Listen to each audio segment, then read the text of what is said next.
अस्सलाम वालेकुम दोस्तों, ये भारतीय रियासत गोवा है जो 1961 तक भारत का हिस्सा नहीं थी, क्योंकि पाकिस्तान भारत ने ब्रिटिश राज से आज़ादी हासिल की और ये इलाका कभी भी ब्रिटिश राज के कंट्रोल में नहीं था।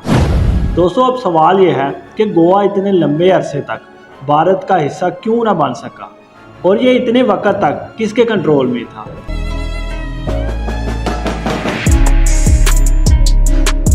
दोस्तों, हिंदुस्तान पर तजारत का बहाना करके आई हुई अक़वाम ने जब कब्ज़ा किया तो ज़्यादातर हिंदुस्तानी इलाकों पर ताज बरतानिया का कब्ज़ा हुआ था।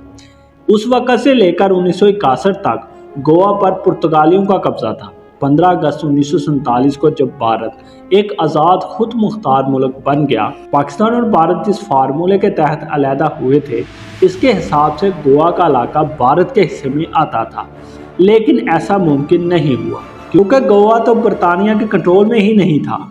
इस बार तो पुर्तगालियों का कंट्रोल था।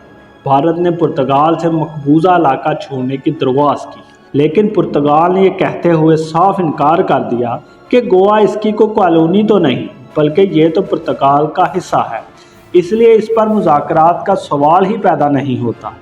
और फिर भारत 1947 में आज़ाद हुआ है और हम तो गोवा पर पिछले 400 साल से ज़्यादा वक्त से हुक्मरानी करते आ रहे हैं, इसलिए भारत का इस पर कोई भी क्लेम नहीं बनता।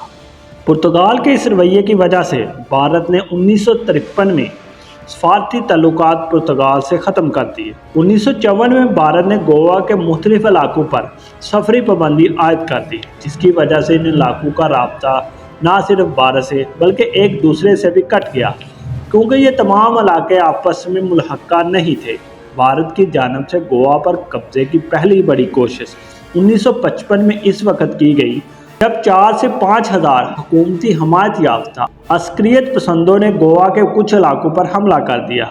पुर्तगाल और भारत की इस लड़ाई की शिद्दत को कम करने के लिए अक़वाम मुत्तहिदा के अलावा अमेरिका, बरतानिया, मैक्सिको और ब्राज़ील ने भी मामलात को बातचीत से हल करने की ज़रूरत पर जोर दिया। नवंबर 1961 में एक ऐसा वाक़या पेश आया जिससे मुज़ाकरात की तमाम कोशिशों पर पानी फेर दिया गया और भारत को गोवा में फौजी कार्रवाई करने का एक बड़ा जवाब मिल गया। हुआ कुछ यूँ कि एक भारतीय कश्ती कोची से सफ़र करते हुए पुर्तगाल के ज़ेरे कंट्रोल इलाकों के पास से गुजर रही थी कि साहिल पर मौजूद पुर्तगाल सिक्योरिटी एहलकारों ने इस कश्ती को निशाना बना दिया, जिसकी वजह से एक भारतीय शहरी की जान भी चली गई और कुछ लोग जख्मी भी हुए। इस वाक़या को वजह बनाते हुए भारत ने अपनी बरी, बहरी और फ़ज़ाई अफवाज को हमले का हुक्म दे दिया। अमेरिका ने भारत को जंग की सूरत में संगीन नताज की धमकियाँ भी दी, लेकिन भारत अपने मौक़िफ़ पर डटा रहा। चंद ही दिनों की लड़ाई के बाद गोवा पर इसका कब्ज़ा हो गया। इस दौरान पुर्तगाल ने पाकिस्तान से भी मदद की अपील की थी, लेकिन पाकिस्तान ने इस पर इनकार कर दिया। पुर्तगाल को शिकस्त जब वाज़ह नज़र आने लगी तो वो अपना मामला अक़वाम मुत्तहिदा में ले गया।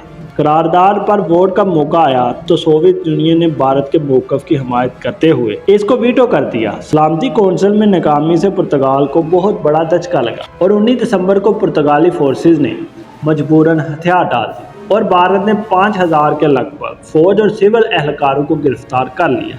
इस तरह गोवा में 450 साल तक पुर्तगाली इक़्तिदार अपने इख्तिताम को पहुंचा और गोवा बाकायदा तौर पर भारत का हिस्सा बन गया।